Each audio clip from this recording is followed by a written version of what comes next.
Skripsi, sekilas berisi tapi santuy. Halo, kenalin aku Kira dari jurusan Ilmu Komunikasi angkatan 2023 yang akan membantu jalannya talk show pada hari ini. Sesuai dengan nama talk show kita Skripsi, di sini kita akan bincang-bincang seputar skripsi atau tugas akhir. Di sini tentunya aku nggak sendiri, aku ditemani oleh 3 narasumber kece yang akan menemani talk show kita hari ini. Oke, kita mulai kenalan nih sama narasumber kita yang pertama. Ada Kanisa, halo. Salah satu mahasiswa angkatan 2020. Boleh Kanisa memberi sapaan? Halo semuanya. Halo. Halo Bapak, halo Kak, halo Kira. Oke, untuk narasumber kita kedua ada salah satu dosen dari Institut Fisika dan Informatika Kuikangi. Pak Salam, boleh beri sapaan Pak kepada teman-teman kita? Halo. Dan narasumber kita yang terakhir juga seorang mahasiswa angkatan 2019. Kak Adam, silakan. Oh ya. Halo semuanya. Wah, rame ada 400 orang di sini ya Pak Salam ya. Waduh, 400 rame orang. sekali ya. Tanya jin semua di sini. Ngomong-ngomong soal skripsi atau tugas akhir nih Kak dan Pak, skripsi atau tugas akhir tuh kan kayaknya melekat banget ya topiknya di kita di dunia perkuliahan ini gitu. Bahkan aku aja nih yang baru masuk kuliah gitu ya, baru semester 1 juga udah mulai was-was nih, mulai mikir-mikir kira-kira perlu nggak sih mikir skripsi dari sekarang gitu. Kalau pendapat dari Kanisa sendiri, kan Kanisa sekarang semester 7 ya Kak, berarti lagi skripsian ya? Iya betul. Menurut Kakak perlu nggak sih Kak persiapin skripsi dari sekarang-sekarang ini atau nanti aja waktu semester atas gitu baru dipersiapin? Oke, di sini mungkin ada penonton bayaran. Jawabannya menurut kalian gimana? Nanti aja. Oke. Kalau menurut aku sebenarnya gini ya. Kalian semester 1 udah mau mikirin skripsi, itu kayak kalian udah dapat apa gitu buat skripsi. Bener gak sih? Bener gak sih? Bener. Jadi pastinya kalau menurut aku kalian itu perlu sesuatu dulu, perlu something dulu yang kalian dapat. Selanjutnya kalian akan mendapatkan suatu ilmu yang bisa memberikan ide kalian itu mau bahas apa. Ketika kalian nemu suatu permasalahan, sebuah topik yang bakal kalian pikir itu bahwa itu menarik, baru kalian bisa membuat skripsi itu gitu. Sebagai semester 1 sih kayaknya enggak dulu kali ya. Kalau semester 1 itu menurut pribadi aku enggak dulu. Cuma kalau kalian udah mau masuk ke magang kali semester 5, semester 6 itu kalian boleh banget, dan mungkin alangkah lebih baik kalian bisa berpikir untuk kedepannya bagaimana kalian akan topik apa nih yang kalian suka untuk bahas di skripsi itu gitu. Karena kalau semester awal emang dasarnya belum sekuat itu ya Kak buat mikirin skripsinya sendiri. Kalau Kak Adam sendiri setuju nggak Kak dengan apa yang dikatakan Kanisa? Atau jangan-jangan Kak Adam dari semester 1 udah tahu topiknya nih skripsinya gimana? Enggak. Adam semester 1 langsung dengan wisuda. Ih, parah. Saya mau wisuda. Kadang udah ngajuin sempro ya Pak ya? Udah ngajuin sempro. Baru Bang. Oh my god, ini kartunya. Tapi enggak apa-apa. Dari tadi setuju enggak setuju. Ini kayak lelang Pak ya. Kayak kita lagi nawarin nih 1 juta, 2 juta, 3 juta. Kayak lelang tuh. Tapi apa tadi pertanyaannya? Menurut Kakak perlu nggak sih Kak?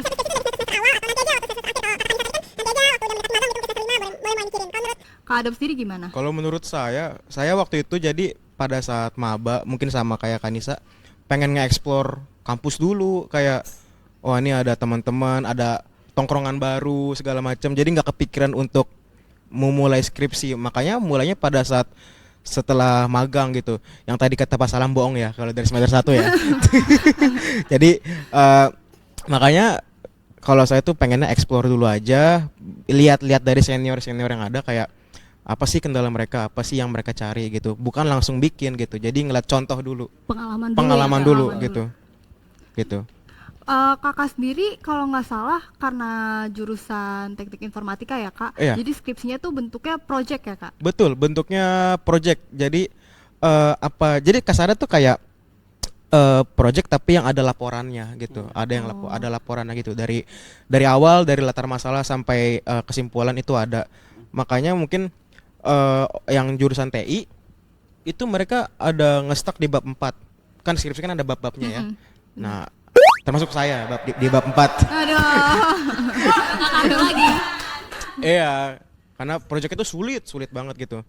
Ya projectnya ini bukan sekedar project yang kayak sebatas bikin web doang gitu. Kalau TI ya, TI itu ada juga bikin website atau program tapi yang interaktif. Jadi kan bukan cuma home landing page doang, tapi kita bisa login, kita bisa mesen Oh, yang aktif ya? yang aktif Pak gitu, bukan cuma yang kita sekedar baca gitu kayak blogspot atau apa, tapi ini bener-bener user itu bisa nge-create akun, bisa mesen, bisa milih segala macam, mensortir, bahkan bisa kayak apa ya, nge-broadcast juga di dalam situ, jadi sangat luas di situ. Itu sih. Tadi kan kita udah dengar dari Kak Nisa sendiri kan bentuknya skripsi ya Kak, berarti tugas akhirnya. Terus Kak Adam bentuknya project. Nah Pak Salam ini kan dosen dari administrasi bisnis ya Pak ya. Dimana untuk jurusan administrasi bisnis sendiri itu tugas akhirnya boleh berupa bisnis plan Pak. Betul. Bener ya. Nah skripsi ataupun project atau bisnis plan ini sebenarnya menurut pandangan Bapak nih sebagai dosen, sebenarnya ada tujuannya nggak sih Pak? Selain hanya sebagai uji untuk kemampuan mahasiswa atau hanya sebagai syarat kelulusan gitu Pak?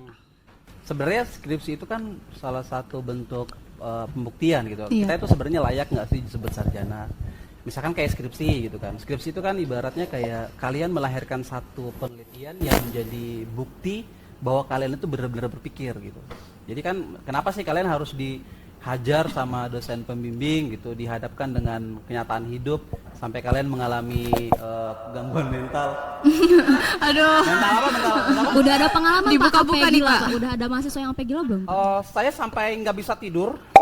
Iya, malam saya nggak bisa tidur, saya tidurnya siang. Saking stresnya. Pusing. Siapa tuh Pak kalau boleh tahu Pak? Siapa apa kita mau gibah di sini? Jangan dong Pak, jangan spill di Kalau sini kita ya. bisik-bisik nanti kedengaran loh di sini. Ya.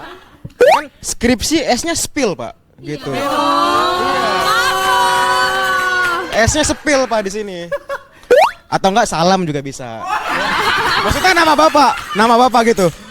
Pak Salam gitu. Kayaknya saya siap-siap. Jadi skripsi itu kan sebenarnya aja pembuktian gitu kan. Makanya kita diuji apakah memang kita itu benar-benar sudah berpikir secara sistematis, sudah berpikir secara rasional gitu. Contoh pembuktian dalam sehari-hari misalkan kayak gini. Kita tuh bisa membedakan fakta dan fiksi itu gimana sih caranya gitu. Misalkan kayak contoh ya dalam metode penelitian kita tuh diajarkan untuk ngumpulin data, kita diajar buat wawancara. Nah itu kan ajang kita untuk membuktikan bahwa oh gua tuh udah layak loh jadi sarjana. Itu untuk yang skripsi. Kalau yang project itu biasanya kita butuhin banget. Project kan TI itu mirip sama kami tuh yang AB, ada namanya business plan. Itu ibaratnya kayak kita tuh betul-betul mau dilihat lu udah bener nggak sih jadi sarjana administrasi atau sarjana dari teknik informatika gitu. Kalau emang lu benar sudah membuktikan kelihayan lu dan betul-betul kita layak memberikan kalian sebagai gelar sarjana, itu harus ada bukti nyata gitu. Jadi harus ada proof dari apa yang sudah kalian kerjakan gitu. Ini ibaratnya sama kayak kalian mungkin yang lagi ada hubungan gitu, ada punya pacar. Aduh. Capek gak sih kalau cowok lu cuma bilang kayak gini, Gue sayang sama lu, cinta sama lu. tapi gak ada pembuktian gitu. Oh.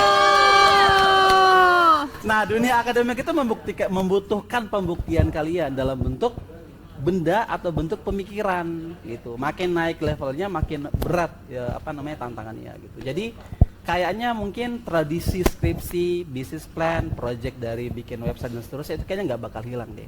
Hanya mungkin akan berubah bentuk. Kalau dulu mungkin hanya bentuk laporan-laporan, mungkin suatu saat dia hanya akan langsung butuh publikasi atau mungkin project langsung tampil langsung otomatis dapat kita nggak tahu nanti karena kan berubah-ubah terus nih bergantung kepemimpinannya ya. Aduh. Bagaimana pemimpinannya? Oke. Tapi Pak, kan tadi Bapak bilang skripsi itu ataupun project atau business plan kan menjadi sebuah pembuktian Pak. Tapi sebenarnya mahasiswa ini kan ada IPK nih sebagai penilaian mereka.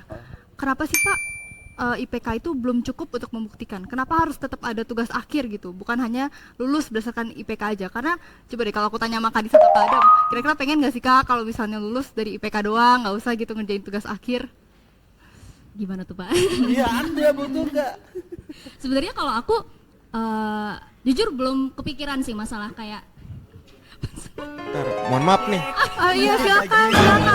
Oh iya maaf. Keren. Iya. Kita tepuk tanganin, keren. Anda lama sekali datangnya ya. Saya bintang 1 lama-lama dari tadi saya tungguin. Oh iya. Jadi kita ada kiriman dari Shinity. Oh. Saya kecewa. Tolong ya. Kenapa tuh Pak Salam? Kecewa kenapa? Kecewa karena ini dari tadi udah ditungguin nggak datang ini datangnya. Apa kita bintang 1 aja ya? Waduh. Dari mana Mas? Dari mana Mas? Oh, dari sana. Kasian banget Mas. Oh iya. Oh iya. Hati-hati. Aneh-aneh. Dalemannya compang-camping, Pak. Luarnya ojek online. Kadang sama papa tahu nggak itu kenapa compang camping? Kenapa ini, tuh Kak? Stres ngurusin skripsi. Oh, Stres bersisi. Ini sebenarnya sisi curhat kalian kan? Sebenarnya kan? Aku nggak tahu nanti apa lagi yang muncul ini. Apa lagi? Siap-siap, guys. siap-siap. Mana orang ini? Lanjut. Jadi lanjut ke tadi pertanyaan dari Keira. Sebenarnya kalau kan udah dari lama lah ya, skripsi itu udah Iya, ada banget dari lama. Jadi ketika aku masuk kuliah pun emang udah mempersiapkan diri gitu. Untuk mempersiapkan diri ya lulus ya memang harus membuat skripsi gitu. Tapi kalau misal memang ditanya sebenarnya berharap gak sih kalau lulus itu dengan IPK doang? Sebenarnya aku setuju sama Pak Salam sih, karena skripsi itu bentuk pembuktian. Kenapa? Karena toh dari dulu pun SMA, SD, SMP pun kita kalau mau lulus bukan dinilai dari rapor tapi ada UN. Betul. Selalu seperti itu. Jadi selalu ada istilahnya apa ya? Kayak ada suatu ujian di akhir untuk menentukan kamu itu ada nggak sih pelajaran yang selama bertahun-tahun kamu dapatkan itu ada nggak gitu, outputnya itu ada nggak kayak gitu. Jadi aku sih setuju aja dengan adanya skripsi untuk menjadi sebuah pembuktian bagi kita mahasiswa gitu. Oke, berarti emang dibutuhkan ya Kak, karena kalau misalnya IPK doang itu nggak terbukti kredibilitasnya gitu Betul, ibaratnya ya betul. dari mahasiswanya sendiri. Betul. Kalau Kak Adam sendiri gimana Oh Kak? ya. Kalau Dengan dari proyek Kakak? kalau dari gua ini boleh diminum nggak? Boleh silakan. Oh. Aus, tapi tar aja. Tadi tuh Grabnya lupa ngasih itu struknya. Lupa loh. Iya. Ini, hah? Bukan pajangan. Ya udah. Kita nggak split bill. Ah. Ngeselin. Takutnya nanti keluar dari sini kita minta tagihan. Minta tagihan, iya. Ditagih. Ya, ini kapan nih ngomongin di saya nih, Pak? Silakan Kak Adam. Ya. Setuju sama kedua pihak ini, anjay.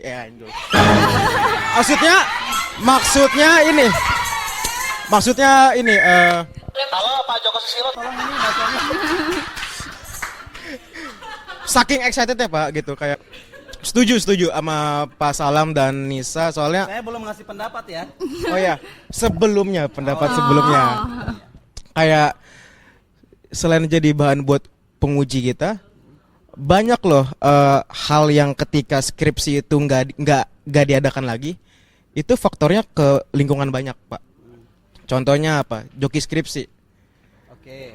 Jadi Kalau hilang pekerjaan. Mantap. Anda jokinya juga. Jadi belum nemu aja maksudnya gitu. Jadi kayak bayangin joki skripsi, setiap tahun dia ada omset pemasukan, tiba-tiba skripsi nggak ada. Bayangin dia punya anak, Aduh. ya? Jadi mikirin roda ekonomi kita ya. Punya anaknya 3, cewek semua lagi gitu. Suaminya nggak kerja. Ini joki skripsi cewek ya, nggak kerja, anaknya 3 sekolah, makan nggak ada, sekolah nggak ada, berakhir cerai, bunuh diri. Kayaknya kejauhan ya. Kayaknya kejauhan ya. Oke. Serius loh. Kan Kalau sastra bukan sih Kak sebenarnya. Dia sastra mesin. Kalau itu kejauhan nggak apa-apa. Ini yang ya kita ambil yang pendeknya aja. Tukang fotokopi. Oke. Tukang fotokopi. Kan Jangan berat-berat lah bahasanya ya. tukang fotokopi kan gampang bete ya. Kayak kita cuma fotokopi 2.000. Marah-marah ya. Marah-marah, uang kita gocap gitu. Tapi kalau dia ada sejuta 2 juta, langsung beli beat bang, langsung beli beat mereka. Kalau nggak ada skripsi atau apa, mereka juga ini kertas buat apa? Itu tadi agak ngawur, nggak apa-apa. Tapi intinya itu kayak selain buat ujian, itu juga ngaruh buat eksternal gitu. Banyak pihak yang diuntungkan dari skripsi kita. Untungkannya maksudnya kayak untuk roda ekonomi Indonesia ya gitu. Semakin banyak yang skripsi, semakin menurut saya semakin oke roda ekonomi itu. Udah saya jadi menteri aja, Pak. Oke. Pak Adam kayaknya Pak Adam salah. Bapak. Pak Adam, Kak Salam. Maaf. Boleh itu, Pak? 2 kali, Pak.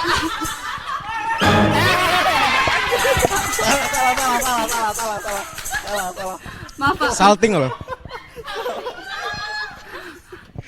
Emang Saya juga kaget soalnya Pak melihat pernyataan dari kating-kating saya. Mungkin Bapak juga kaget kali Pak melihat mahasiswa. Aneh ya, mahasiswanya. Pak, ya? Saya kaget Kelihatan ya. kenapa saya bisa berada di sini. Saya udah membayangkan acara yang semi formal ternyata lebih ngaco dari yang saya kira. Bapak adalah orang yang terpilih, Pak. ya Bagaimana perasaan di Bapak chosen one, Pak. menjadi Terpilih gitu. Terpilih. Avatar. Waduh. Oh iya, udah jadi terserah. caleg mau nggak Bapak? Yang penting uangnya mau. Offside. Mau Bahaya, jawab ya. pertanyaan nih, jawab pertanyaan kan nih? Ini Iya. Pak nanggapin Nah, dari jadi- kita, Pak. Jadi skripsi itu kan kita tuh diberlakukan karena memang ada peraturannya dari pemerintah. Walaupun misalkan kayak yang terbaru nih, kita bisa pakai publikasi, tapi tetap aja publikasi itu pasti akan melewati proses seperti skripsi. Pak, lagi ngomong minum, Pak. Dengerin. Bapak maaf, Pak. Haus, Pak. Kelar ngomong baru minum yuk gitu. Ah. Maaf, Pak. Silakan. Ya udah Pak, biar impas kita juga buka, Pak. Betul. Gimana? Oke. Perlu aku Jadi- gosok dulu nggak Pak? Gak usah. Jadi, ini kagak selesai loh 2 pertanyaan. Jam loh. Jadi, bener. Lu mau pasti kan? Pasti kan mau kan? Jadi sebenarnya kan skripsi itu adalah karena peraturan pemerintah dan memang karena itu peraturan, jadi mau tidak mau kampus harus menerapkan peraturan itu gitu. Misalkan suatu saat nanti nih ternyata kita dibebasin dari ada satu skema yang membuat kita itu bisa bebas dari penelitian. Misalkan seingat saya di Australia ada kampus itu yang cuma kuliah aja. Nanti di akhir semester yang dilihat adalah IPK. Tapi karena peraturan kita adalah menggunakan skripsi, berarti mau nggak mau harus menggunakan itu. Dan sekarang goalsnya itu bukan lagi skripsi. Skripsi kan banyak banget tuh yang akhirnya hanya jadi pajangan, disimpan Betul. gitu, dijadiin bungkus kacang gitu kan. Aduh, perasaan saya nggak enak. Terus ada gimmick lagi nggak nih? Jadi sekarang itu pemerintah sudah mencoba untuk menjadikan skripsi udahlah langsung jadi publikasi aja gitu. Publikasi biasanya paling 15 sampai 20 halaman. Tapi kalau dilihat prosesnya itu mungkin mirip banget sama skripsi. Kayak saya sama Pak Jo kan bikin penelitian juga tuh, kita dosen itu tiap tahun minimal 1 penelitian dan diterbitkan di jurnal yang terakreditasi. Entah itu Sinta 1, Sinta 5 atau level internasional. Jadi mau nggak mau proses itu akan terus terjadi. Nanti tergantung dari goals kalian, misalkan mau jadi akademisi gitu, misalkan ya mungkin udah bercita-cita karena lihat orang tua jadi akademisi, berarti saya sangat menyarankan untuk ngambil skripsi karena itu menjadi batu loncatan kalian atau untuk paham gimana sih alur berpikir kalau kita mau meneliti itu gitu. Tapi kalau misalkan Pak kayaknya saya mau terjun di project, nah ini nih kayak cocok yang ngambil project bikin website. Kalau di AB itu kita bikin business plan, itu paling relate gitu. Makanya anak-anak yang di AB kan saya pasti ketemu tuh di semester 1 di pengantar administrasi. Sejak awal saya udah tanya, kalian itu sebenarnya mau masuk IB, masuk AB itu pengen jadi akademisi atau mau jadi praktisi? Dan kebanyakan nyebut ada yang mau jadi akademisi, ada yang mau jadi praktisi gitu. Kalau mau jadi praktisi berarti nanti goalsnya adalah harus ngambil business plan. Karena di beberapa bab itu kalian dihajar betul-betul gimana cara bangun atau merencanakan bisnis. Kurang lebih kayak gitu. Keren, tepuk tangan dong. Terima kasih. Nyesel ya jawaban kayak tadi, ngikutin Pak Salam aja. Anda mau jawabannya ngaco? Hayu, bisa nih. Oh bisa. Diimbangin jadinya ya. Imbangin. Iya. Tetap saya kalah, Pak. Kan tadi udah bercanda-bercanda kan, kita serius lagi. Oke. Lanjut. Bapak sendiri kan udah melewati nih Pak ya masa skripsi. Setelah Bapak terjun nih di dunia kerja gitu setelah dari skripsian, ada nggak sih Pak dampak yang Bapak rasakan dari saya bisa kayak gini karena berkat diasah dari skripsi juga gitu? Oh iya, contohnya nih. Ini audiensnya anak ikom ya atau umum? Umum Pak. Contohnya kayak gini. Saya ngambil di bidang markom aja ya, mungkin relate sama kalian ya. Misalkan kayak gini. Kalian tuh dipanggil sama bos, tolong dong bikin, saya pengen tahu sebenarnya promosi kita itu ngaruh nggak sih ke keputusan customer buat beli produk kita gitu. Itu sebenarnya bisa kita bikin riset dan itu mahal. Bagi konsultan bisnis itu mahal banget. Kayak teman-teman tuh ada beberapa saya lihat konten teman-teman bikin gimana sih cara kita merencanakan bikin project gitu. Itu kalau kalian dapat di bootcamp itu mahal banget. Tapi karena kalian kuliah di IB, karena kalian juga bayar UKT, kalian diajarin itu. Itulah yang sebenarnya diharapkan ketika kalian terjun di lapangan atau di dunia kerja gitu. Kalian misalkan diminta nih, tolong dong bikinin konten supaya kita itu ditahu nih gitu. Itu biasanya pasti kalian bikin dulu gitu. Kalau kita di marketing, kita bikin pakai konsep yang lama itu AIDA. Kalau di attention itu kita harus bikin apa sih, di interest bikin apa sih. Nah itu tuh ada alurnya gitu, itu kayak alur berpikir gitu loh. Dan lu nggak bisa dapetin itu kalau lu nggak kuliah atau misalkan lu nggak belajar lah secara informal. Nah terus kaitannya dengan skripsi kayak gimana? Kayak misalkan saya nih di skripsi yang sifatnya kuantitatif, saya diminta untuk tolong dong cari tahu sebenarnya orang itu beli saham di hari Jumat, mereka itu sengaja beli saham atau mau jual saham karena faktor apa? Karena faktor libur atau bukan? Kemudian saya temukan, ternyata karena faktor libur mereka beli di hari Jumat berharap di hari Senin naik gitu. Apa penyebabnya? Kita ujilah. Kalian belajar kuantitatif nggak? Belajar lah. Kan ada indikator ya, ada indikator. Nanti indikator jadi pertanyaan wawancara atau pertanyaan di survei. Nanti ketika kita uji, kemudian kita lihat, ternyata signifikansinya cuma 35%. Berarti faktor X terhadap Y yang berpengaruhnya cuma sekitar 35%. Berarti hanya 35% pengaruh X itu mempengaruhi Y. Berarti ada kurang lebih 65% lagi apa nih? Itu yang harus kalian cari gitu. Nah, itu yang biasa pengen diminta tuh. Misalkan kalian udah sebar kuesioner nih. Kalian temukan ternyata brand image itu nggak ngaruh loh ke keputusan pembelian. Kalau ternyata brand image nggak ngaruh, berarti harus nyari strategi lain. Ya itu yang diminta tuh. Nah itu hal yang kalian dapatkan di skripsi. Kalau di project itu yang real. Pernah kayak gitu? Berarti sangat membantu ya Pak. Berarti sangat membantu ya Pak di dunia kerjaan nanti gitu. Bergantung si mahasiswanya. Dia nangkep nggak gimana caranya menggunakan metode penelitian itu. Karena bergantung perusahaannya juga sih.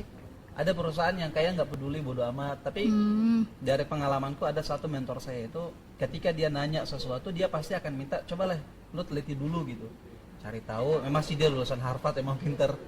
Dia coba untuk dia ngarahin gitu. Dia bantu saya untuk bikin penelitian kualitatif terjun lapangan.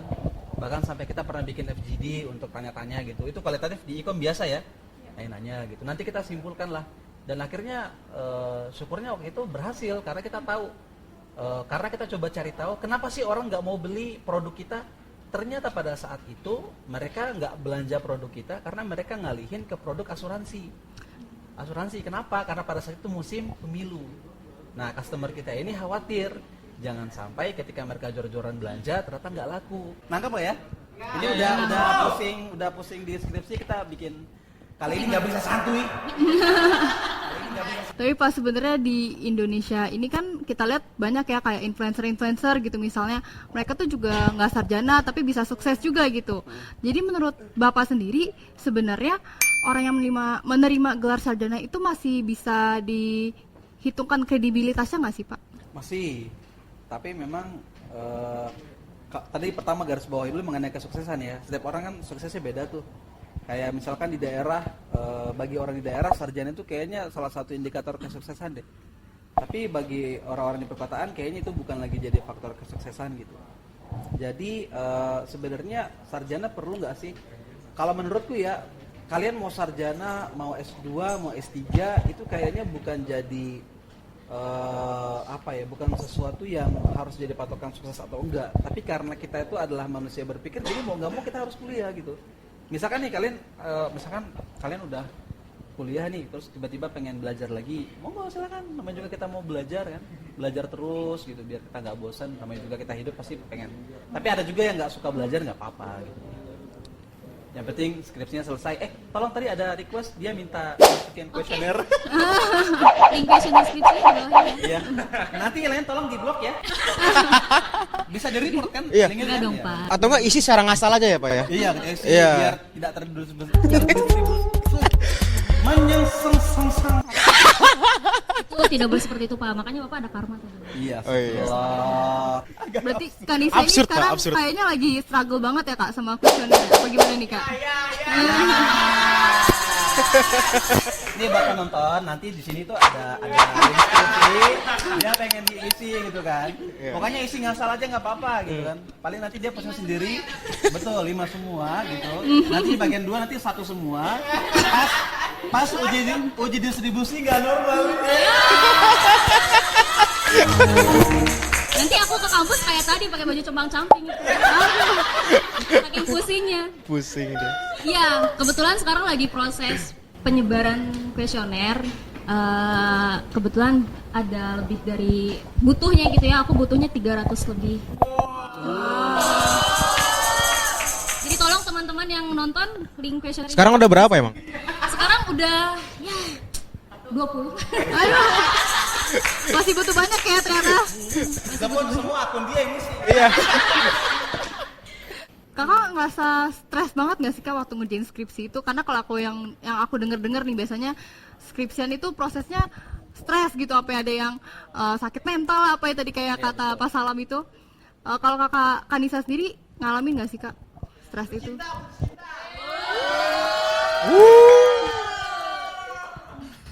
Mungkin karena aku mahasiswa berbakti, berbudi. Budi siapa? Ada banyak Budi di IP nih. Kalau aku nggak berani. Ada Pak Budi. Banyak Budi ya. Aku hanya mahasiswa berbudi titik. Oh ya gitu. Oh iya iya. Oke. Jadi kebetulan balik lagi itu tadi sih, karena aku mempersiapkan diri ketika kuliah pasti ketemu di sesi bahwa aku akan ngerjain skripsi gitu. Jadi kalau untuk stres ya pasti stres, cuman enggak sampai kayak kena mental sampai drop kayak gitu enggak gitu ya. Belum. Amit-amit ya. Amit-amit itu kalian mah doainnya kan. Enggak boleh kayak gitu. Ya mungkin belum, tapi mudah-mudahan enggak gitu ya. Meskipun stres dikit, yang penting jangan sampai gila gitu ya. Apalagi jangan sampai memperpanjang itu, jangan gitu. Memperpanjang apa tuh Kak? KTP gitu. Aja seumur hidup. KTP nggak diperpanjangin loh. Iya, udah seumur hidup. Yang itu STNK. Tentara bawa STNK bodong ini pasti. Iya maksudnya. UKT rupanya. Oh, boleh ngomong ini. Oh. Boleh Kak, kan santuy temanya Oh, santuy. iya. Santuy. Kan nanti tim editing yang capek. Oh iya. Oh, tim editing yang capek. UKT mahal, UKT mahal, UKT mahal. Ini kalau bahas UKT kita boleh tanya ke Pak Salam. Iya. Bukan, saya bukan membuat kebijakan, jangan. Oh enggak ya, oh enggak. Iya, karena tidak ngaruh ke gaji saya. Kita perlu undang satu lagi nggak sih kalau bahas ini, Pak Jo dari belakang? Boleh, boleh. Panjang kayaknya urusannya. Ini bahas apa ya kedua? Itu. Gak tahu semester. Apa? Apa yang diperpanjang? Stres skripsian. Oh, stres. Jadi guys, orang stres itu nggak merasa dirinya stres. Ini contohnya orang stres. Ah, Dia lupa dia ngomongin apa. iya, teori praktek langsung ya, Pak ya. Biasa banyak pikiran, Pak. Ah, iya. Pikiran. Skripsi. Iya, iya. Iya, iya.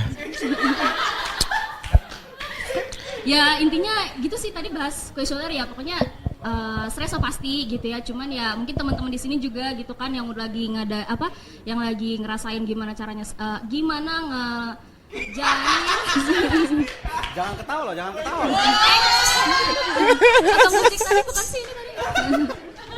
Ya pokoknya pastinya kita punya caranya masing-masing untuk menghandle hal itu gitu. Ya pasti ketika direvisi terus-terusan sama dospem juga pasti ngedown kayak gitu kan, kapan sih ini di ACC kayak gitu kan. Tapi alhamdulillah dosen aku baik banget kok. Iya, Dosen di aku depan baik. kamera Anda bilang.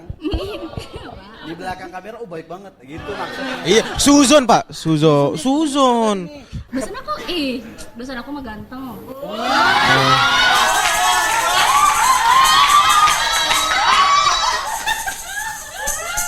Auto lulus. Baik hati. Oh. Rajin menabung. Membuang sampah pada tempatnya. Buang sampah pada tempatnya, pokoknya love Pak Iman.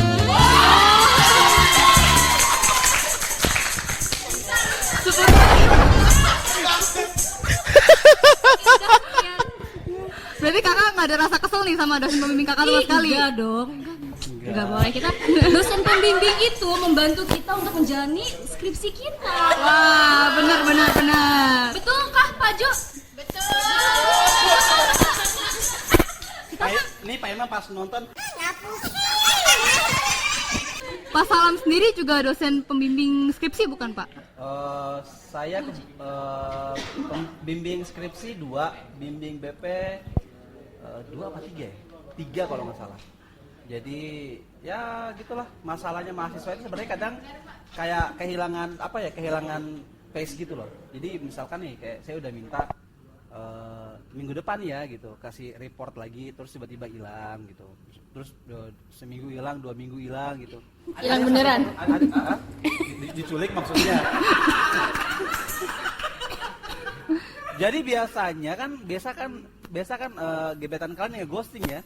Saya udah berkali-kali di ghosting oleh mahasiswa. Aduh. Akhirnya saya balas nge-ghosting kan, bodo amat. Boleh Pak spill nama mahasiswanya? Siapa tahu ada di sini Pak, ada di sini. Enggak, saya akhirnya saya ajak ngobrol, saya bilang kenapa, ada masalah apa, mungkin dia tidak pengen cerita.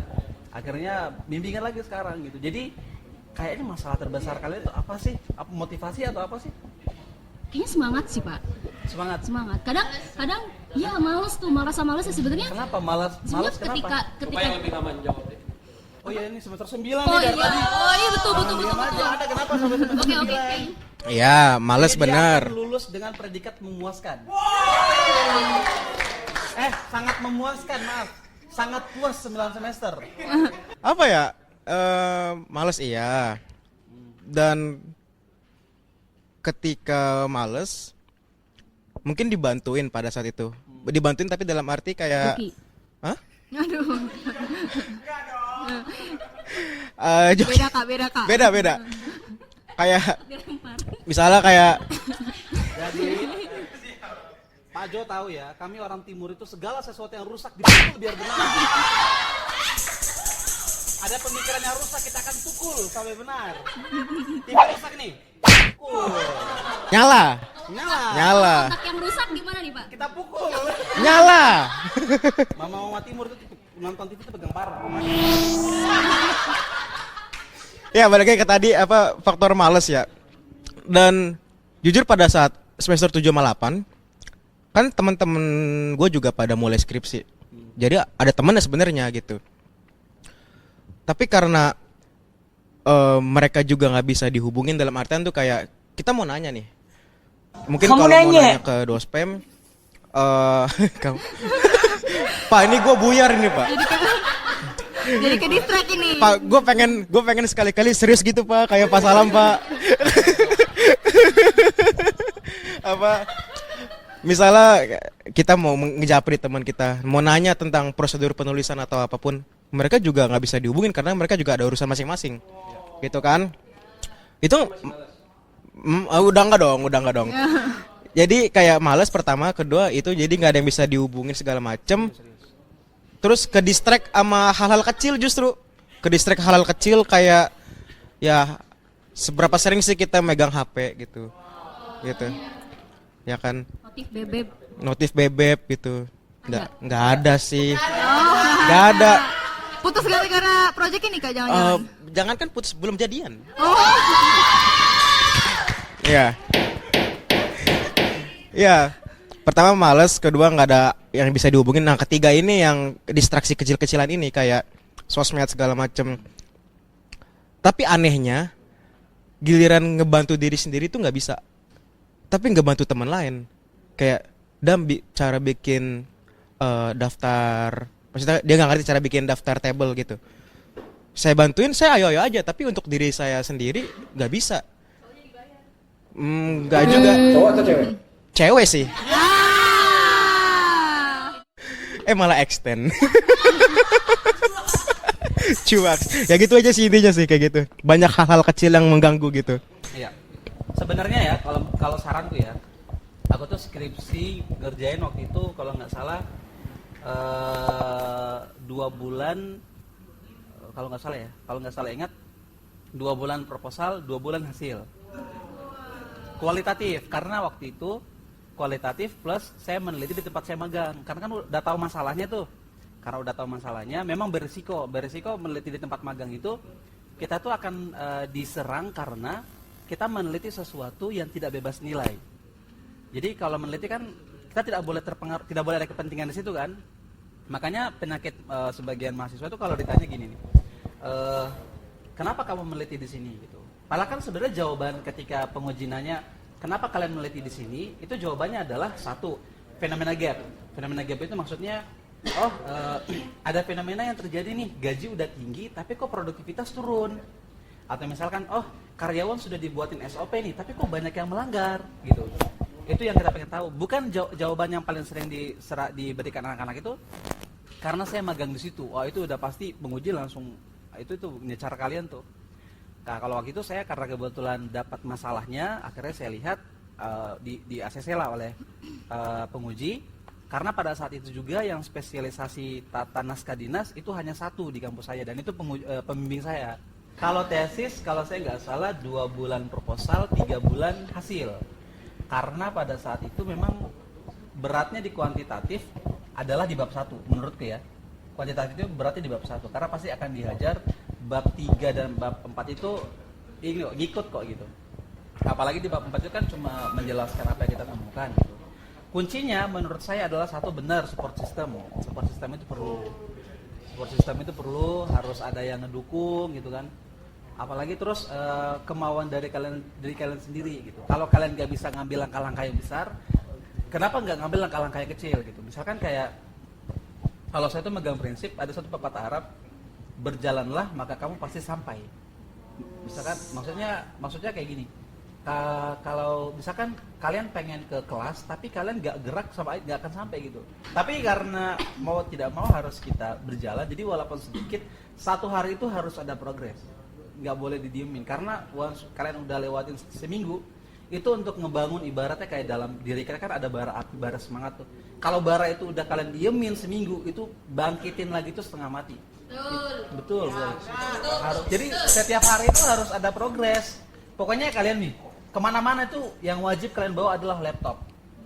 Bawa laptop. Betulan. Pokoknya kalian ada ide nih, lagi di mana gitu. Misalkan lagi bareng pacar kalian, lagi bombel dan seterusnya gitu, atau lagi di coffee shop. Kalau ada ide, langsung segera buka laptop. Atau enggak bawa apa? Bawa note itu. Kayak aku bawa iPad. Ada ide aku tulis. Jadi nanti kalau sudah ada waktu lowong, disusun tuh di paragraf gitu. Nah, nanti dihadapkanlah ke pembimbing. Dicoret.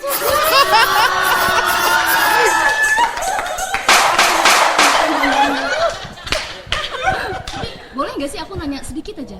Kenapa kalau pembimbing itu nyoretnya kayak enak banget gitu loh Kak? Kayak Suka-sukanya pembimbing, bener. Tolong nanti lapor Pak Imam ya. Kenapa? Karena lu tadi muji ya?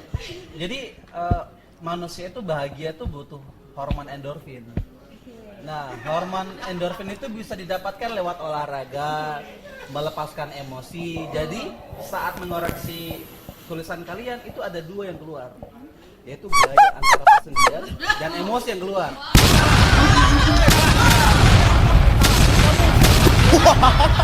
Jadi itu rilis stres ya Pak? Iya, betul. Rilis stres. Oke, deh, tadi kan kita udah serius banget nih bahas seputar skripsi. Serius ya? Kita ketawa-ketawa dari tadi loh. Iya. Anda jangan terpaku sama itu ya. Bahkan Kak Adam pengennya serius tadi. Oh iya, kamu pengen serius sama dia. Oh gitu, Kak Adam. Jadi sebenarnya udah punya tapi pas ada dia jadi tadi masih kosong hati. Iya, kayak Aduh. profesional aja. Asik. Tolong back sound. Nanti backsoundnya pepe.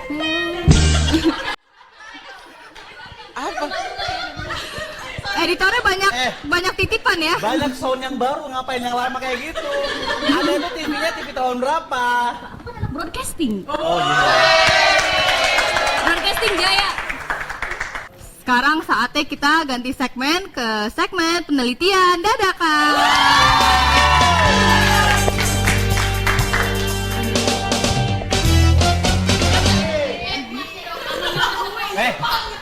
Yanti itu di PWK. Betul.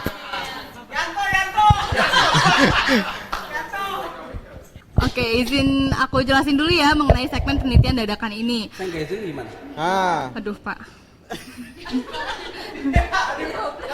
Langsung dia loh, Pak. Parah, Pak. Saya host, Pak, kebetulan.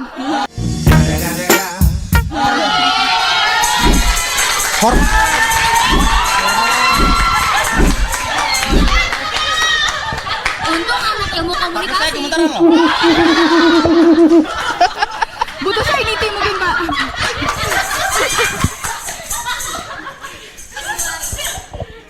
Oke, jadi di segmen penelitian dadakan ini aku akan memberikan pertanyaan-pertanyaan trivia nih kepada para narasumber.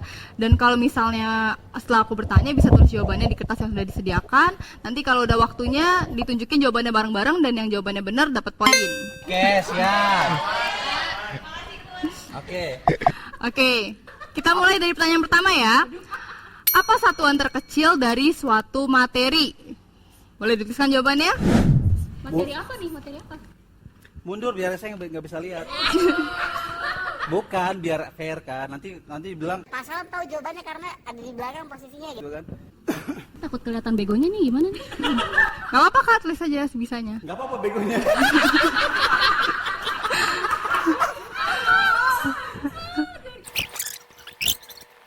Ditampilkan jawabannya?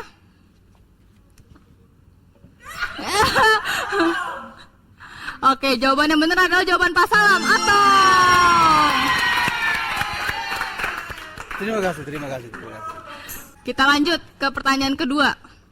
Bahan yang digunakan lebah untuk membuat madu adalah Takut banget. Tolong dikat ya. Aduh nggak tahu lagi. 5, 4, 3. Sumpah demi apapun nggak tahu.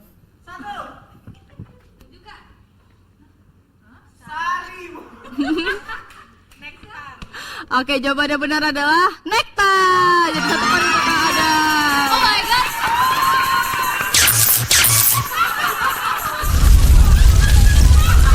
Oh my god. Kandia jangan mau kalah dong Kak. Oke. Berikutnya, Satpol PP adalah singkatan dari Pet promote tuh. Aduh. Oh. Sebisanya aja Kak. Sabar. Sabar. 2, 1. Sabar. Ayo Pak Salam, Kanisa, cepetan. Satuan polisi. Oke, jawaban Pak Salam dan Kak Adam nih. Pamong Praja Satuan PP-nya. Polisi atau kepolisian Pamong Praja. Betul. Oh enggak. Ini kebetulan mau disclaimer dulu. Ini aku cuman pura-pura aja, Pak. Pura-pura aja sebenarnya ini. Gimik ya Kak? Oh, gimmick. Biar lucu aja gitu. Oke, bisa lanjut ke pertanyaan berikutnya? Bisa. Oke, yuk. Sasando merupakan alat musik tradisional yang berasal dari Astagfirullahaladzim. Oke, siap? Silakan ditunjukkan jawabannya. Betul semua.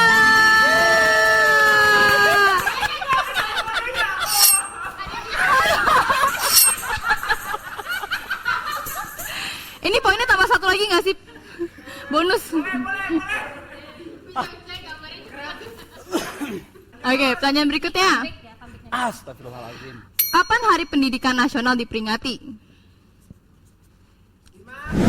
Ayo lo Kak Adam.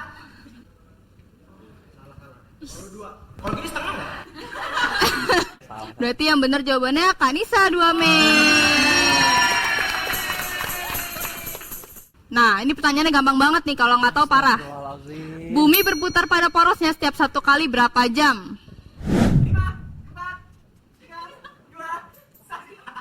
Ayo Kak Disa, Kak Adam, ditunjukkan. Kak Adam. 29. 360. Atasnya 360 dicoret. Jawaban yang benar 24 jam ya. Udah jawab 360 nih. Kok Pak Salam cuma 2 kali coretan gitu kan? Oke, kita lanjut ke pertanyaan berikutnya. Oke. Penemu telepon adalah Duh.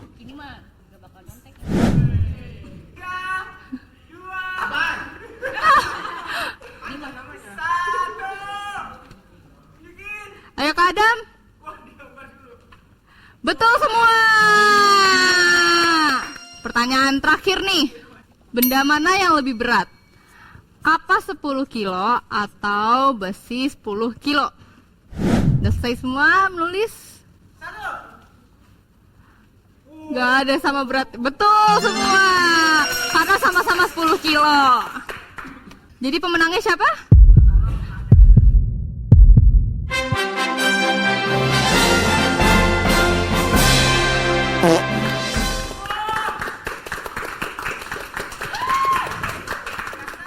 Jadi hadiah dari trivia quiz ini sebenarnya adalah segmen berikutnya, yaitu segmen sidang skripsi.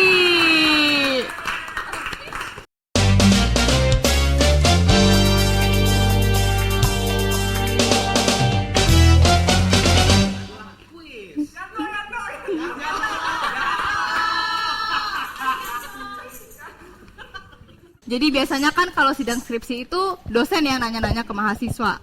Sekarang dibalik nih, mahasiswa yang nanya-nanya seputar skripsi.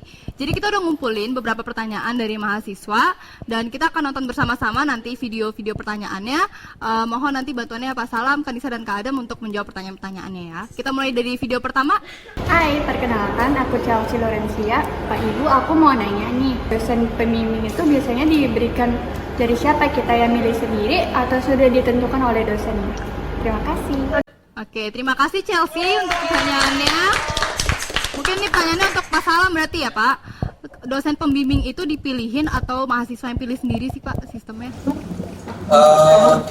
Sebenarnya kan kalau ikutin proses mahasiswa yang memilih, mahasiswa milih dosen pembimbing, terus setelah itu saya akan lihat kalau nggak salah itu 3 ya, di Ford itu 3 ya. Iya. Kemudian nanti akan ditentukan sama prodi. Nanti prodi akan menentukan mana nih yang cocok dengan tema penelitian kita. Nah, kadang yang kita ajuin itu ditolak semua karena memang tidak sesuai. Misalkan kayak gini, saya meneliti tentang marketing, tapi yang saya ajuin nama-nama yang di bidang finance nggak nyambung, sehingga prodi harus mengambil keputusan pembimbingnya itu harus yang betul-betul sesuai dengan tema penelitian yang diajukan oleh mahasiswa. Jadi pintar-pintar nyari dosen pembimbing itu sebenarnya dimulai sejak kalian sudah semester berapa ya? Kalau kalian aktif organisasi semester 3 atau semester 5 lah gitu. Misalkan Pak, kayaknya saya suka bidang marketing atau saya suka bidang broadcasting, berarti mulailah deketin dosen pembimbing itu supaya dia akan langsung melakukan pendekatan personal juga kepada prodi untuk menerima kalian sebagai dosen pembimbingnya. Jadi yang milih tetap mahasiswa ya Pak, cuma disortir lagi gitu. Oke. Kita lanjut ke pertanyaan berikutnya.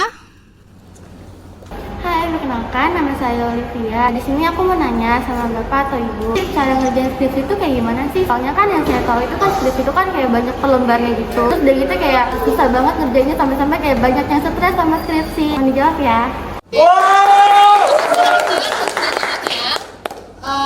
Saya lagi nih. Sebenarnya pertama kali kalian harus pelajari adalah beresin dulu dengan benar atau sebaiknya maksimalkan di semester 5 atau semester berapa sih metode penelitian? 6. Semester 6. Semester 6 itu seharusnya nih buat yang nonton maba atau yang baru semester 3. Jadi kalau kalian udah tahu minat kalian di mana, segera dalamin minat itu. Biasa kan ada tuh satu mata kuliah yang kita suka tuh. Nah, setelah kita dalamin, barulah kalian mulai mencari artikel-artikel yang berkaitan dengan itu. Nah, selanjutnya mantapin betul di semester 6 di saat kalian belajar metode penelitian. Karena metode penelitian itu betul-betul dasar kalian diajarin yang kualitatif atau yang kuantitatif. Nah, setelah itu sudah kalian paham alur metode penelitian itu kayak gimana sih? Yang seringkali mahasiswa lupa atau mungkin entah karena sudah terlalu berat kepalanya adalah lupa untuk selalu merujuk ke pedoman. Kan ada pedoman tuh. Kenapa sih kadang dosen kita itu kayaknya bersemangat sekali untuk mencoret gitu. Sampai dicoret sampai dimaki-maki. Dicoret semua.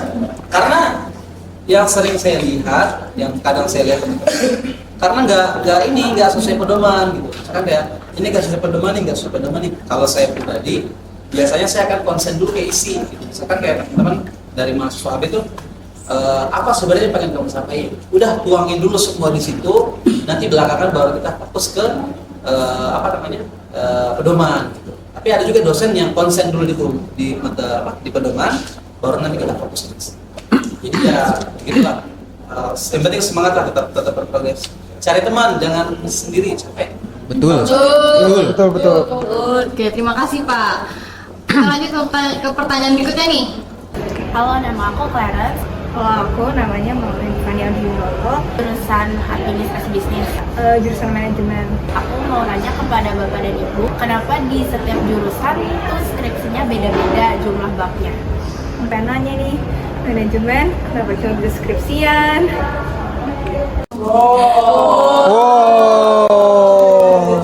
Kenapa kenapa skripsi itu beda-beda jumlah babnya? Mungkin maksudnya siapa namanya? Clarence, maksudnya itu kenapa di AB sampai 9 bab? Kenapa di skripsi cuma 5 bab? Gitu? Kalau TI berapa? 5 juga Pak.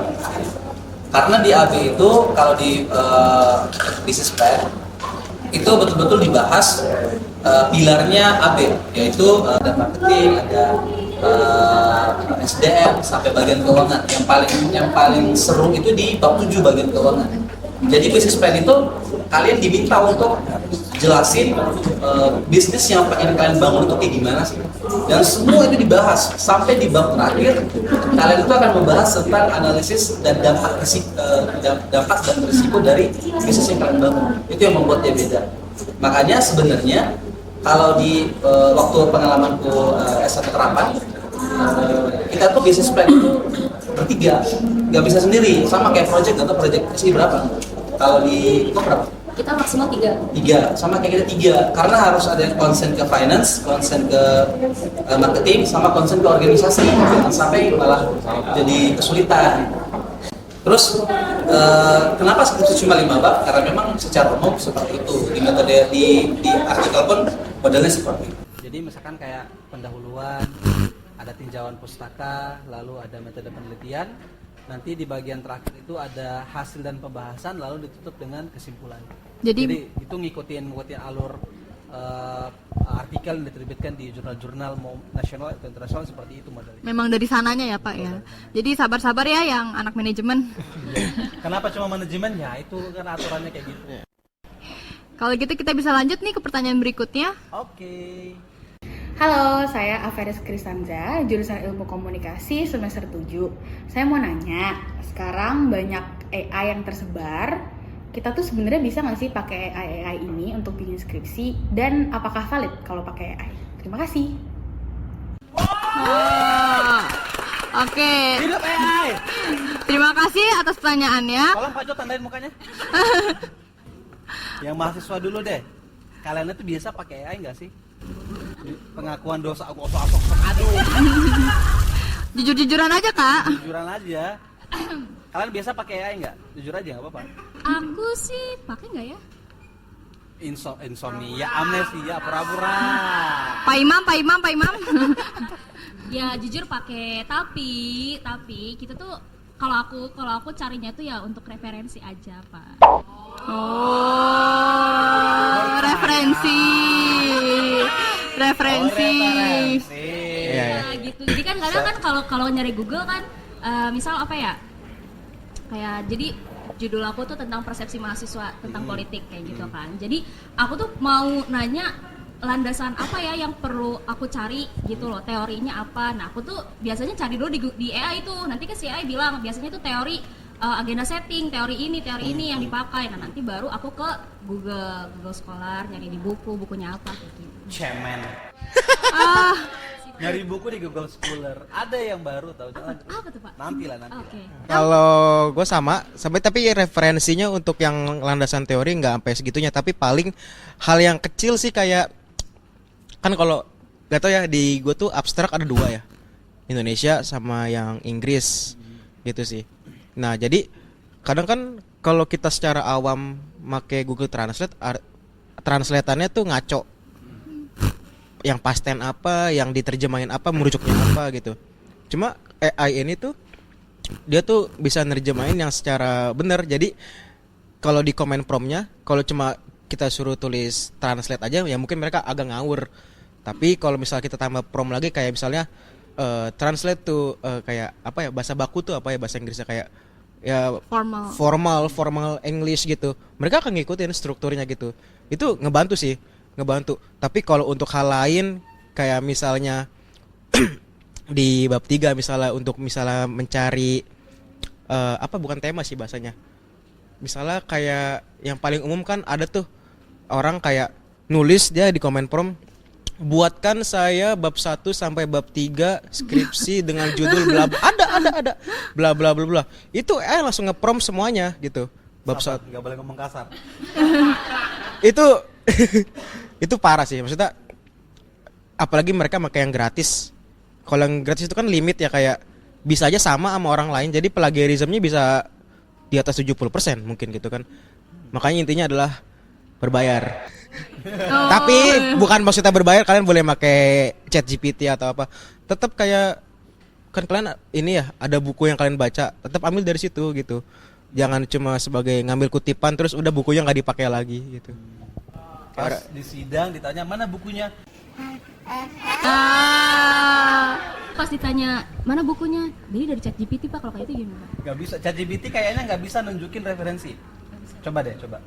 Nggak bisa nunjukin referensi. Bukan referensi sih Pak, kayak Misalkan kayak ini ngambil dari mana? Misalkan kalian minta nih, tolong sebutkan konsep mengenai agenda setting oleh para ahli, definisinya. Dia akan sebutkan, tapi kalau kalian bikin pertanyaan baru, tolong sebutkan referensinya. Dia akan jawab kayak gini kurang lebih.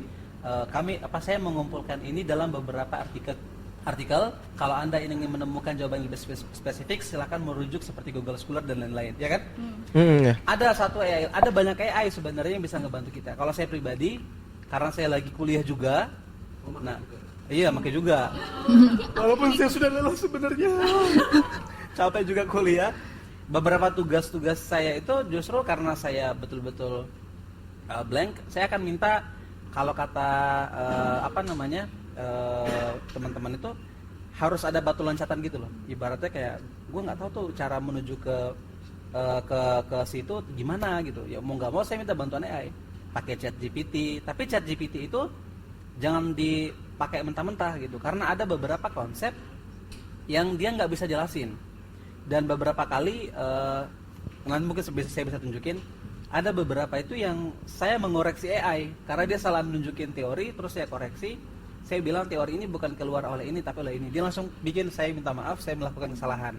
Itu kadang mungkin iya betul, dia melakukan kesalahan loh. Gak kayak kalian. Nah jadi kalau menurut saya kesimpulannya, mending kalau misalkan kalian buta, silakan pakai AI. Itu adalah tools yang nggak mungkin bisa kita hindarin. Ini ibaratnya kayak kalau kata saya lupa Max Weber apa Karl Marx, sejarah itu berulang. Jadi ini ibaratnya situasinya mirip seperti dulu ketika orang tua kita dipertemukan dengan Google. Pasti tukang tik manual marah tuh. Atau misalkan kayak orang yang biasa kerja perpustakaan pasti marah. Kok tiba-tiba ada Google? Sekarang kan AI ini versi baru nih. Kalau saya pribadi silahkan gunakan, tapi kan harus tahu kode etik dalam penelitian. Saya gunakan ChatGPT, saya gunakan Perplexity, terus Quillbot pakai nggak Pak? Pakai Quillbot, kadang agak aneh gitu. Kalau yang paraphrase saya gunakan, kalau saya nggak salah apa namanya, Skyspace kalau nggak salah. Itu yang berbayar lebih bagus lagi. Terus kadang saya pakai yang untuk parafrase itu Skyspace itu bagus juga tuh. Atau ada lagi yang saya pakai itu, kalau Kelbot belum saya explore, tapi yang dari Skyspace sama ChatGPT itu cukup membantu gitu. Bergantung kalian, misalkan kayak ChatGPT itu kadang jawabannya makin ngawur kalau kalian tidak tanya spesifik. Misalkan kayak gini, di teori yang saya butuhkan, misalkan saya butuh konsep tentang ini gitu. Ketika saya sebutkan secara umum, dia akan jawab secara umum juga. Tapi kalau kalian ketik, saya ingin konsep mengenai ini dengan ketentuan berikut 1, 2, 3, itu bakal dimunculin semua tuh. Tapi kelemahannya adalah dia nggak nunjukin referensi. Itulah yang harus kalian cari secara manual. Jadi harus baca ulang, mau nggak mau baca terus. Wajib membaca, semangat membaca. Oke, Pak. Skripsi. Sekarang habis nanya-nanya, aku mau minta tanggapan nih dari Pak Salam, Kak Nisa, dan Kak Adam. Kalau misalnya ngelihat nih kumpulan skripsi kayak gini dibuang gitu aja, tanggapannya gimana tuh? Mulai dari Pak Salam mungkin, Pak. Oh, ini sama kayak hubungan kalian ya? Pengalaman pribadi, Pak. Iya. Enggak. Saya total menolak 2 cewek asli. Aduh. Sombong amat. Kenapa? Karena emang skripsi ini memang gimana ya? Terlepas dari perjuangan kalian, memang nggak dibutuhin banget di perpustakaan gitu. Iya, 5 tahun selesai, udah habis. 5 tahun udah nggak kepake lagi gitu.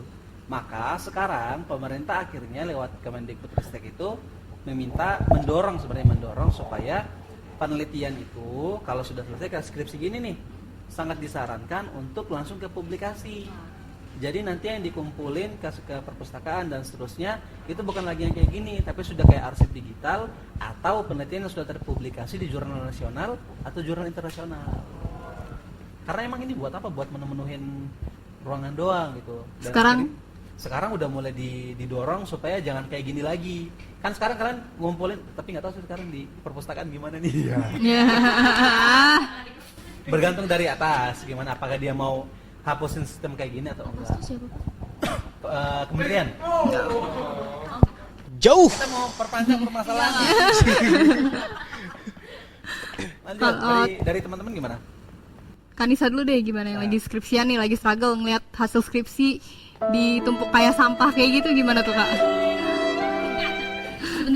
Sebenarnya apa ya? Ya pasti sih sebenarnya gak masuk akal kalau dari zaman dulu ini skripsi masih ada di sini gitu loh.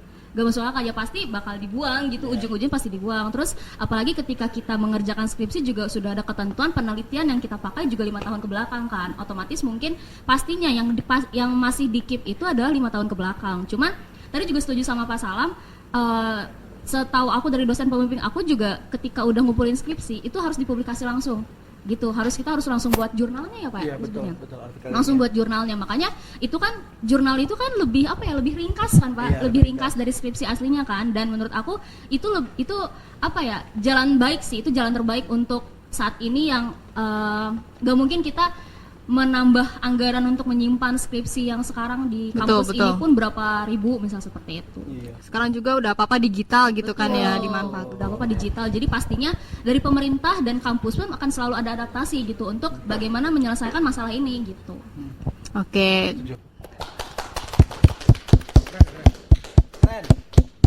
Kalau dari Kak Adam sendiri gimana, Kak? Oke. Jawabannya udah dipakai semua ya. Aduh.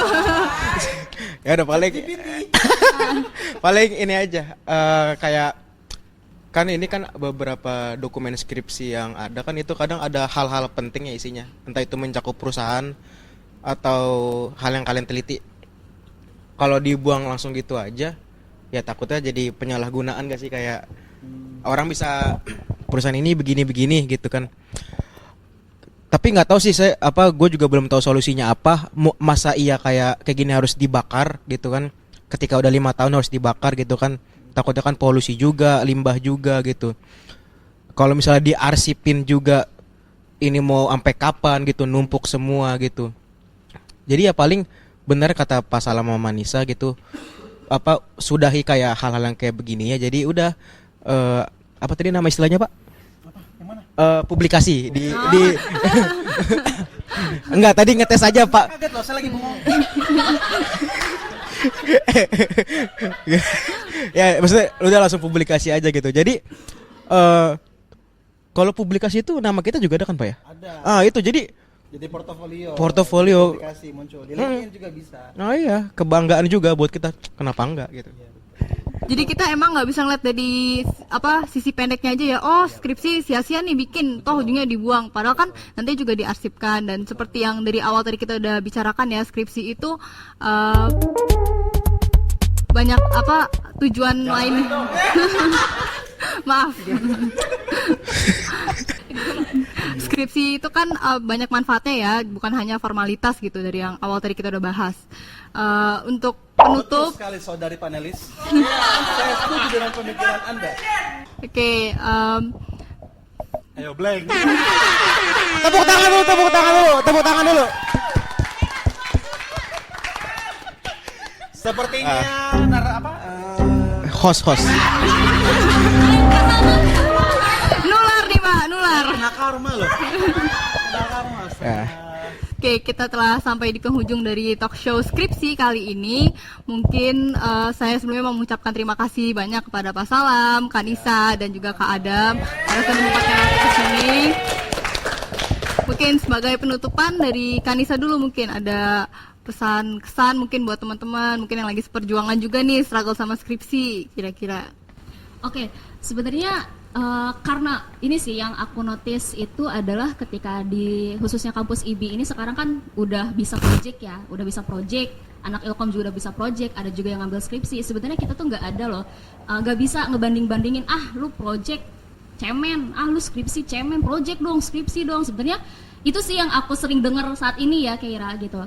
Jadi menurut aku maupun itu bisnis plan, maupun itu skripsi, maupun itu project kan, bikin video, bikin MV segala macam, itu tuh ada loh takar susahnya gitu. Jadi menurut aku jangan buat teman-teman semua kalau ada yang berbeda kalian mengerjakan apa dalam mengerjakan tugas akhir seperti itu tuh jangan jangan merendahkan gitu, jangan merendahkan karena kita juga sama-sama sedang proses gitu, kita sama-sama sedang berusaha maupun mau apapun itu gitu. Jadi kapasitas kita juga beda-beda gitu loh. Yang menurut kamu susah, menurut saya gampang, menurut kamu susah, bisa aja seperti itu. Jadi yang bisa kita lakukan sekarang adalah buat dari aku dan teman-teman semua juga yang sedang mengerjakan karya akhir gitu khususnya, kita sama-sama memberikan semangat aja gitu. Kita memberikan semangat, sama-sama kita ayo lulus gitu kan.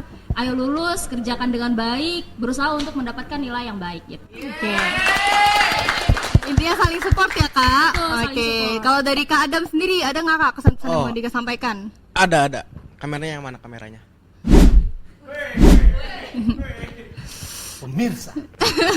Pemirsa. Enggak. Jadi buat kalian ya, closingan apa? Kenapa dibaca? Maksudnya kayak apa sih pesannya, kayak ya lu lihat gue lah gitu, kayak gue semester 9 gitu ya. Maksudnya apa sih? Waktu gitu. Ini kalau misal gue tepat waktu, pertama mungkin gue nggak syuting ini gitu kan, ya kan. Kedua mungkin gue udah explore kemana, mungkin udah kerja mungkin gitu, karena udah terlepas dari kuliah. Jadi kayak ayo kita sama-sama belajar time management gitu ya. Gue pun juga masih belajar gitu, kayak nggak nyepelein waktu, nggak nyepelein orang tua gue gitu. Maksudnya kayak nyepelein orang tua tuh kayak mereka bayar lagi loh demi anaknya, demi 1 semester lagi buat anaknya lulus gitu kan. Itu jujur pada saat tahu nggak lulus lagi gitu kan, wah gimana ya ngomong ke orang tua gitu ya, gimana ya cara ngasih tau mereka ya, ini anak yang mereka damba-dambain, mereka udah nanya wisuda kapan gitu. Nggak tahu ya pas dapat kabar, Pah, Mah, aku nambah semester. Itu mereka diem gitu. Makanya ya bersyukur juga kayak orang tua gue tuh masih kayak gak yang kayak wah gitu segala macam, kayak tapi kayak ya udah, nah ini last chance kamu gitu, ini kesempatan terakhir kamu. Kalau kamu masih gini terus kita nggak bisa bantu lagi gitu. Jadi waktu yang benar-benar selama 1 semester ini harus gua maksimalin gitu demi skripsi ini, demi lulus ini. Karena orang tua gua ngomong kayak pengen ngelihat anaknya wisuda. Itu kayak kedengarannya kata-kata yang mudah, simple, tapi gak semua orang tua tuh bisa ngalamin hal itu, ngeliat anaknya wisuda gitu. Jadi kayak motivasinya, nah ini kalian harus juga cari motivasinya. Kalau gua sekarang ini motivasinya untuk lulus adalah karena orang tua gua gitu. Jadi udah nggak mikirin karena teman gue juga mau lulus atau teman gue juga sama-sama berjuang demi skripsi, enggak, tapi gue karena orang tua gue. Nah kalian mungkin beda-beda nih motivasinya. Cari motivasi yang sekuat mungkin itu sehingga bisa bikin kalian ngajutin skripsi kalian sampai lulus. Itu aja dari gue. Kita doakan Kak Adam cepet-cepet lulus ya Kak. Dilancarkan ya Kak. Amin. Oke. Terakhir mungkin dari Pak Salam. Saya hanya ingin mengutip dari Squidward Tentacles. Hahaha gitu ya. Mirip lagi. Apa ya kalimat persisnya ya? Kurang lebih kalimatnya adalah barang siapa yang ingin mencapai kesuksesannya maka dia harus terjaga dari tidur. Jadi buat teman-teman yang lagi struggling skripsi, saya pernah merasakan posisi kalian, saya juga pernah struggling. Mungkin kalian juga sambil kerja, saya pun pernah sambil kuliah sambil kerja. Sekarang pun kuliah sambil kerja sampai tipes dan lain-lain. Pahamilah bahwa itu adalah perjuangan kalian yang mungkin bisa kalian ceritakan di meja makan bersama pasangan kalian. Dan gak akan ada yang sia-sia, tetap berjuang dan seperti yang saya sampaikan tadi, barang siapa yang berjalan maka dia akan sampai. Sekali lagi terima kasih banyak Pak Salam, Kanisa dan Kak Adam. Terima kasih juga untuk teman-teman kita yang sudah menonton. Semoga apa yang kita bahas ini memberi banyak wawasan ya bagi teman-teman sekalian. Jangan lupa teman-teman yang lagi nonton ini like, subscribe sama komen dan follow semua sosial media kita di sini. Skripsi sekilas berisi tapi santuy. Sampai jumpa.